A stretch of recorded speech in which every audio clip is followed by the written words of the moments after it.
बुधवार की प्रदोष, भादो का महीना कृष्ण पक्ष में जो प्रदोष पड़ती है वो रोग और बीमारी को मिटाने की होती है। तो जितने उपाय आपको प्रदोष के बताए जाते हैं उस हिसाब से आप करो। अगर हमें बीमारी से निपटने का कोई इलाज करना है या कोई उपाय करना है तो उसको कृष्ण पक्ष की प्रदोष पर करना है। बुधवार की प्रदोष, भगवान शंकर ने माता पार्वती से कहा था, पार्वती जब मनुष्य रोग से ग्रसित होगा, यह मानव का शरीर जब रोगों से घिर जाएगा, तब तेरे फेंके हुए कुंदुक नाम का अगर वो स्मरण करेगा और कुंद का ईश्वर का नाम लेकर एक लोटा जल लाल चंदन मिलाकर मेरे शिवलिंग पर समर्पित करेगा तो वो रोग से मुक्त हो जाएगा। बुधवार की प्रदोष पड़ती है तो शिव रजत भवन में निवास करते हैं। जैसे हमारे यहाँ झाड़ू की महत्वता कही, जो झाड़ू होती है बुआरी होती है, जिस झाड़ू को अपन झाड़ते हैं, ये महाराज 3 जगह पर नहीं रखना चाहिए। कितनी जगह पे नहीं रखना है? 3 जगह। पहला, जिस कमरे में पति पत्नी दोनों सोते हों उस कमरे में झाड़ू कभी मत रखना, क्योंकि पति पत्नी में क्लेश बना ही रहेगा, आपस में प्रेम स्नेह नहीं रहेगा। जिस कक्ष में पति पत्नी सोते हों रहते हों उस कमरे में झाड़ू कभी नहीं होना चाहिए, बुआरी नहीं होना चाहिए। दूसरा, जिस कक्ष में हॉल में लोग आकर बैठते हों और वहां कोई सोफा सेट लगा हो, कोई पलंग लगा हो, उस पलंग के नीचे, उस सोफे के नीचे झाड़ू नहीं होना चाहिए। सास और बहू का संबंध अच्छा नहीं रहता, विवाद होगा ही, ये पक्का है। तीसरा, अन्नपूर्णा का स्थान जहां पर भोजन बनता है, आप भोजन करते हो, रसोई घर में झाड़ू नहीं होना चाहिए। कारण बच्चों में क्रोध आएगा, चिड़चिड़ प्रवृत्ति बनी रहेगी और बेटा और बेटी संबंध आप करना चाहते हो समाज में, और बच्चे गलत जगह पर संबंध करने के लिए आतुर रहेंगे। इसलिए रसोई घर में बुआरी झाड़ू नहीं होना चाहिए। बुधवार की प्रदोष कामना की पूर्ति करते हैं। श्री शिवाय नमस्तुभ्यं। 3 तिथियां, पहला प्रदोष, दूसरी शिवरात्रि और तीसरे नंबर पर आती है सोमवार की अष्टमी। ये 3 तिथियां ऐसी हैं जिसमें 2 बूंद भी दूध अगर हम शंकर भगवान को समर्पित करते हैं तो अपना घर बच्चों की किलकारियों से कम नहीं होता, वो भराता ही है, वंश बढ़ता ही है। वंश बढ़ाने का एक सर्वश्रेष्ठ तरीका में कहा कि जब धन कम हो, संपदा कम हो, व्यापार नहीं चल रहा हो, बहुत कष्ट, बहुत तकलीफ की जिंदगी निकल रही, 2 रुपए भी अगर खाने के लिए नहीं है तो एक बार प्रयास करना, घर में ही प्रदोष के दिन घी का दिया लगाकर या मंदिर में शंकर के घी का दिया लगाकर उसमें 2 बाती, कितनी बाती? 2 बाती, चाहे तुम लंबी रख लो चाहे गोल रख लो, पर रखना 2 ही बाती। घी का दिया लगाकर दुख दहन स्तोत्र का पाठ कर, दारिद्र दुख दहन स्तोत्र का पाठ बाजार में किताब मिल जाएगी, नहीं मिले तो मोबाइल पर सर्च कर लेना, उसमें निकाल लेना, उसका पाठ करो। कम से कम 5 प्रदोष तो करो। और बाबा विश्वास रखना शिव महापुराण पर, अगर पहली प्रदोष पर ही आपने अगर घी का दिया लगाकर आसन लगाकर शंकर के सम्मुख में प्रदोष के दिन प्रदोष काल में शिव की पूजन कर दारिद्र दुख दहन स्तोत्र का पाठ चालू कर दिया तो विश्वास रखना कि 5 प्रदोष तक तो बाबा खुद करुणा कर देगा। सर आपको मुड़कर नहीं देखना पड़ेगा, नौकरी नहीं लग रही, सर्विस नहीं लग रही, परास्त हो चुके हैं, फॉर्म भर भर कर, दुनिया के हाथ जोड़ जोड़ कर, एक बार महादेव के हाथ जोड़, एक बार उससे कह लो, शब्द लिखकर, अक्षर लिखकर, उस पर एक बेलपत्र समर्पित कर शिव जी से अपनी कामना कर जो प्रदोष के दिन, प्रदोष काल के अंतर्गत बेलपत्री के वृक्ष की पूजन कर ये नाद कर ओम अक्षर का नाद कर स्मरण कर आता है। ज्यादा से ज्यादा कहेंगे तो 4 दिन, 5 दिन में या 6 दिन में मेरा देव अधिदेव महादेव जो समस्या और टेंशन जिंदगी में चल रहा होता है उससे थोड़ा बहुत तो निजात मेरा देव अधिदेव महादेव उसी समय करना प्रारंभ कर। वास्तु दोष हो गया, काल कर दोष हो गया, एक बीमार पड़ता एक ठीक होता, फिर बीमार पड़ता फिर ठीक होता, फिर बीमार पड़ता फिर ठीक होता। शिव महापुराण की कथा कर रही है, शंकर भगवान का चरित्र कर, कृष्ण पक्ष में जो प्रदोष पड़ती है, एक पीपल के पत्ते पर कनेर का पुष्प अपने घर के अंदर रख लीजिए प्रदोष के एक दिन पहले, और प्रदोष वाले दिन उसको बहते हुए पानी में डाल दीजिए। जिंदगी में जो तुम्हारे यहाँ तकलीफ चल रही है, एक उठ रहा है, एक बैठ रहा है, एक बीमार पड़ रहा है, एक ठीक हो रहा है, फिर बीमार पड़ रहा है, फिर ठीक हो रहा है, ये ठीक हुआ, फिर इसको हो गया, फिर इसको कुछ हो गया, फिर किसी को कुछ हो गया, अर्थात शिव का नाम। और फिर ही ध्यान देना, इस क्रम को करने के लिए आपको तुम रुकेश्वर महादेव का नाम लेना। जिस प्रदोष व्रत का हम वर्णन करते हैं, जिस प्रदोष के दिन का आपको बधाई कल हमने दी थी कि प्रदोष की आपको बधाई हो, प्रदोष शाम का जो समय होता है, प्रदोष काल जो होता है, उसका वर्णन जब हम करते हैं, ये प्रदोष की पूजन का विधान किसने बनाया, ये प्रदोष की पूजन का नियम किसने बनाया, ये प्रदोष की संध्या काल का, प्रदोष के समय का पूजन का विधान कौन बनाया, ये प्रदोष के समय पर एक बेलपत्र चढ़ाने का विधान किसने बनाया, प्रदोष के समय पर एक समीपत्र चढ़ने का विधान किसने बनाया, प्रदोष के समय पर अगर मान लो कोई भिखारी से भिखारी व्यक्ति भी है जो ठेला चला रहा है, उसके पास में खाने के लिए कुछ नहीं है, फटे कपड़े पहन रहा है, उसकी जिंदगी में कुछ भी नहीं बचा और कर्जे में लतालूम हो गया, एक चावल का दाना अगर वो प्रदोष के दिन, प्रदोष काल में शाम के समय पर शंकर के शिवलिंग पर चढ़ा देता है, तो 3 या 4 प्रदोष में उसका कर्जा चुकना प्रारंभ हो जाता है। प्रदोष का विधान, इतना ये प्रदोष का वर्णन करा किसने, इतना प्रदोष की महत्वता बताई किसने, कौन करे इतना वर्णन। अगर प्रदोष की महत्वता बताने वाला कोई है, इसीलिए मेरे शंकर भगवान माता सती को लेकर कुंभज ऋषि के यहाँ, अगस्त ऋषि के यहाँ कथा सुनने के लिए गए थे, क्योंकि उनके बराबर कोई शंकर के महत्व को बता नहीं सकता और प्रदोष के महत्व को नहीं बता सकता। सती मैया को प्रदोष का महत्व बताने के लिए शंकर सती जी को लेकर कुंभज बाबा के यहाँ गए थे, अगस्त ऋषि के, प्रदोष के महत्व को तो जानो सती, तुम प्रदोष के महत्व को तो सती जानो, तुम प्रदोष के महत्व को तो सती पहचानो कि प्रदोष का महत्व क्या होता है, प्रदोष काल का महत्व क्या होता है, प्रदोष के समय का महत्व क्या होता है। जिस समय पर सूरज डूब रहा हो, चंद्र प्रकाशित हो रहा हो, दोनों का मेल हो रहा हो, ना तो पूरा सूरज डूबा है, ना पूरा चंद्र आया है, ना पूरा अंधेरा है, ना पूरा उजाला है, उस समय को प्रदोष काल कहा गया, उस समय को प्रदोष का समय कहा। बंद तो 2 चीजों से दूरी बना लो, पर स्त्री, दूसरा पर धन। पराई स्त्री और पराया धन व्यक्ति को कब बर्बाद कर देता है उसको खुद भी मालूम नहीं पड़ पाता।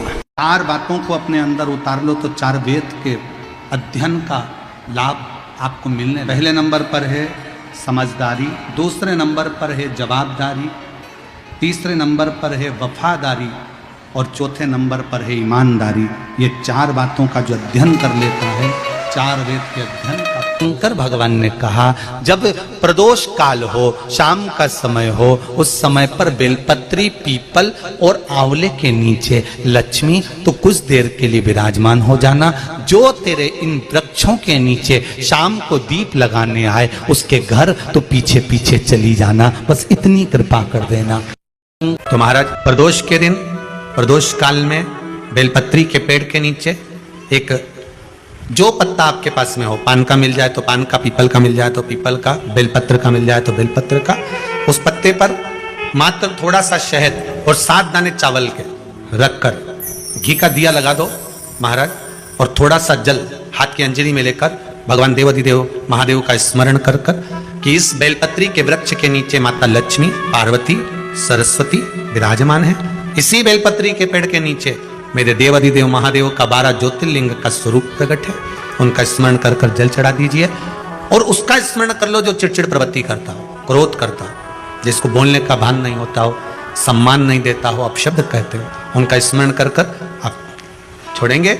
एकदम एक प्रदोष करेंगे, दूसरे प्रदोष तक तो आपको कोई दिक्कत ही नहीं है। 2-3 प्रदोष कर कर देखिए, बाबा कृपा। बच्चों को पढ़ने का कह रहे हो, पढ़ने बैठो, पढ़ने बैठो, पढ़ने बैठो, पढ़ने बैठो, तो एक आध प्रयास बच्चों के लिए भी कर लिया करो कि भाई ठीक है, बच्चे लोग विद्या में प्रबल हो। शिव उपासना का जो फल है वह 1000 गुना। प्रदोष का दिन, प्रदोष काल, शाम का समय, भगवान देवाधिदेव महादेव, माँ जगतजननी पार्वती जी के साथ में, अगर प्रदोष का व्रत नहीं कर सकते, प्रदोष के दिन आप व्रत नहीं कर सकते, मान लो आपसे भूखा नहीं रहा जाए, प्रदोष का व्रत नहीं कर सकते, प्रदोष के दिन आप भूखे नहीं रह सकते, मंदिर भी नहीं जा सकते, दिया भी नहीं लगा सकते, तो शिव महापुराण की कथा कि प्रदोष के दिन, प्रदोष काल में अपने ही दरवाजे के पास देवाधिदेव महादेव का स्मरण कर लक्ष्मी की वृद्धि, कार्य सिद्धि के लिए, संपदा को प्राप्त करने के लिए आप अपने ही दरवाजे के पास में एक दीप लगा सकते हो। कौन से दिन? प्रदोष। नारी नींबू काटे, फल काटे, पपीता काटे, कोई भी तरबूजा खरबूजा कोई भी फल को अगर स्त्री काटती है, कोई भी फल काटा, भले उसमें सेब काटा हो, चाहे तरबूजा चाहे खरबूजा, चाहे जो फल को, जाम को, जामुन को आदि जो भी फल को वो काट रही होती है, तो क्रम है हमारे स्कंद पुराण कहती है, नारी अगर पूरा खड़ा फल काटती है तो स्त्री को या तो कमर, घुटना या पीठ या सर दर्द रहेगा ही, या भुकुटी का दर्द रहेगा, ये उसको बना रहता है। आखा फल अर्थात फल को खड़ा काटा, तो इसलिए स्त्री जब भी फल काटे तो जो फल आड़ा होता है, जैसे नींबू खड़ा है तो उसको आड़ा भाग में काटा जाए, कोई सेब है उसको चक्कू थोड़ा सा आड़े भाग में लगा दो, कोई तरबूजा खरबूजा है कोई बड़ा फल है उसको आड़ा भाग में काटिए। खड़ा काटेगी तो स्त्री को शरीर का कष्ट रहेगा ही, या घुटने दुखेंगे, कमर दुखेगी, पीठ दुखेगी, कंधा दुखेगा, सिर दुखेगा, या फिर ये भुकुटी का दर्द, यहां से वो कहते हैं माइग्रेन का दर्द कहते, क्या बोलते हैं उसको, आधा सीसी का वो रहेगा ही। श्री शिव चालीसा। जय गणेश गिरिजा शुभन मंगली मूल सुजान, कहति अयोध्या दासी तुम देहु अभय बलिदान। जय गिरिजापति दीन दयाला, सदा करति संतन प्रतिपाला। भाले चंद्रमा सोहतनी के, कानन कुंडल नागी फनी के।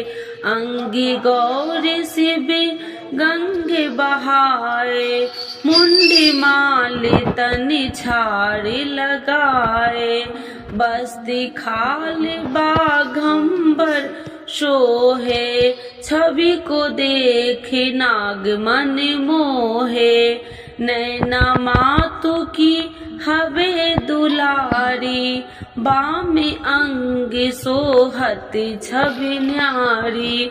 कर त्रिशूल सोहत छवि भारी, करति सदा सतुरन छयकारी। नंदी गणेश सोहे तह कैसे, सागर माध्य कमल है जैसे। कार्तिक श्याम और गणराऊ, या छवि को कहीं जात न काऊ। देवन जब ही जाए पुकारा, तब ही दुखी प्रभु आप निवारा। किया उपद्रव तारकी भारी, देवन सब मिली तुम ही जुहाई।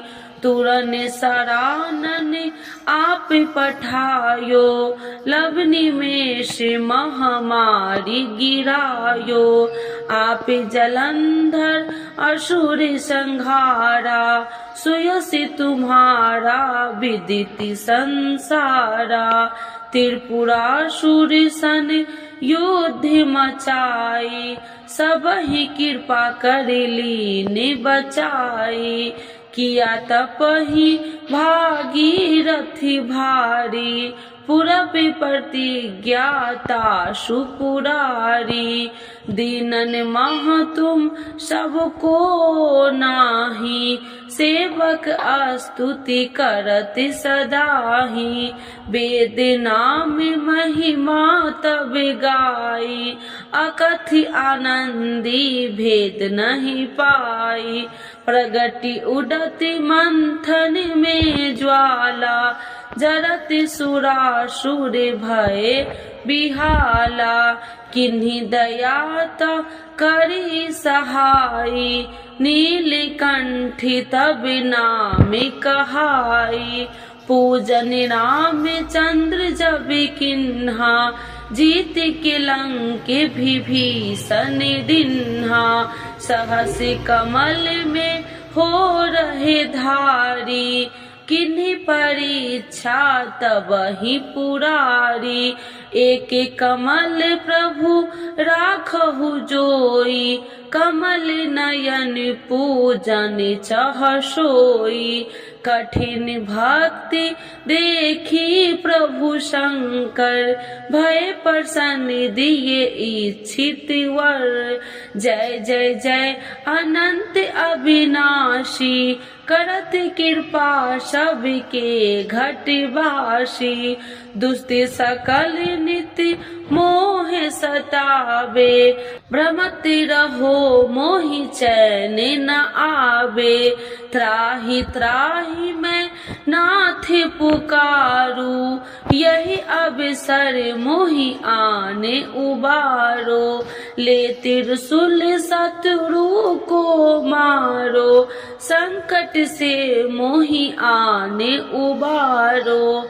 माते पिता भ्राता सब होई, संकट में पूछत नहीं कोई। स्वामी एक है आस तुम्हारी, आए हरहु मम संकट भारी।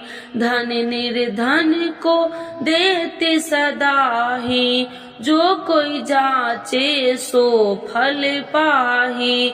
स्तुति कहे विधि करे तुम्हारी, क्षमहु नाथ अब चूकी हमारी। शंकर हो संकट के नाशन, मंगल करन विघ्न विनाशन। योगी अति मुनि ध्यान लगावे, सारद नारद शीस नवावे। नमो नमो जय नमः शिवाय, सूर्य ब्रह्मादि की पार न पाए। जो यह पाठ करे मन लाई, तापर होती है शंभु सहाई। ऋनिया जो कोई हो अधिकारी, पाठ करे सो पावनिहारी। पुत्रहीन कर इच्छा जोई, निश्चय शिव प्रसाद ते ही होई।